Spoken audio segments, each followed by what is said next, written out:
Caleb, group of 5 teams. You have an interesting perspective in that group of 5 teams are largely overlooked, but I don't think that's going to be the case when the Vols play who? Today's tough question. Take a side. Take a stand. The Dave Hooker Show, a presentation of OffTheHookSports.com. Does Tennessee play the best group of 5 team this year as a whole? Brought to you by Vassy Lawn and Garden. Man alive, it's worth the drive. Go to Vassy.com to learn more.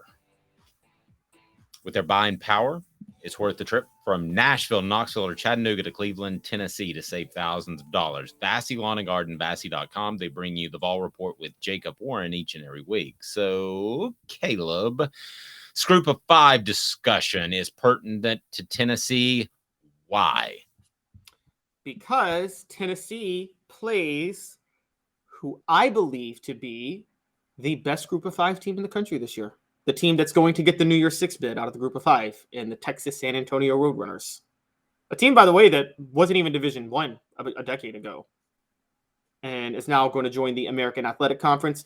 They've won the Conference USA the last 2 years. They've won 30 games over the last 3 years. And now they're getting to step up their testing because they've moved into the AAC, which we all, I think, is probably the best group of 5 conference, the American Athletic Conference. Maybe them or the Mountain West, one of the two.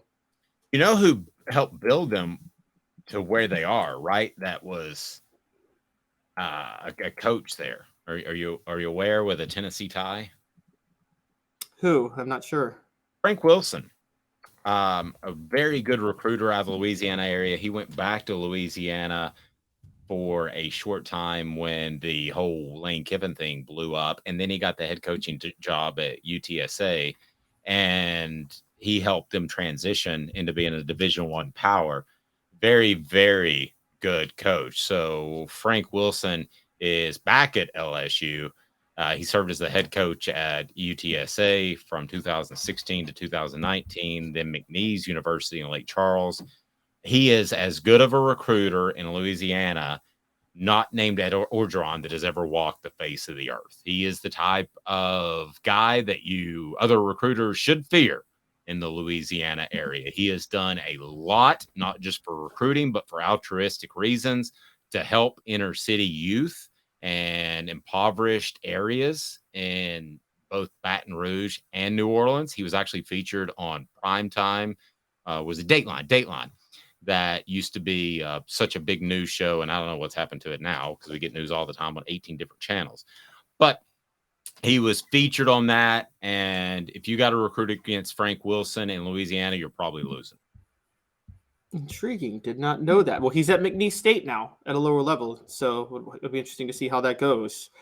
I feel like if you're coaching one of the smaller schools in Louisiana, not LSU or anything, but I feel like it's easy to recruit at the lower level. I feel like you just need gas money. Well, you're going to find guy. He's back at LSU. He's the associate head coach and running backs coach at LSU now.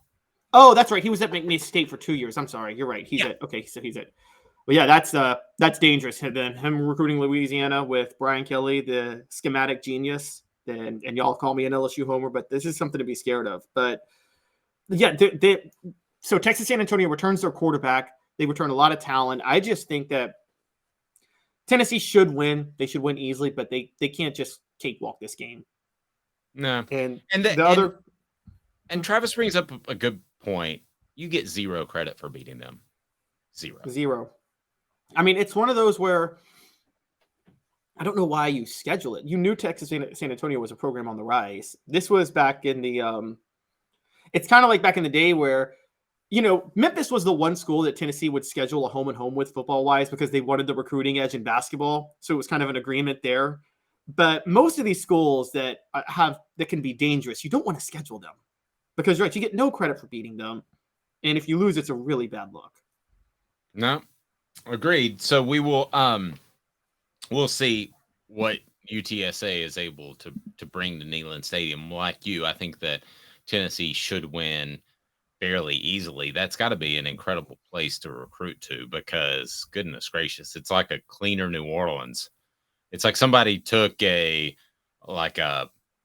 of those cleaning wipes and just did over New Orleans, and that's San Antonio. It's a fun city where you feel safe. There's something. Yeah, but you can't get as drunk all the time, so, you know. One of the two of us has tried.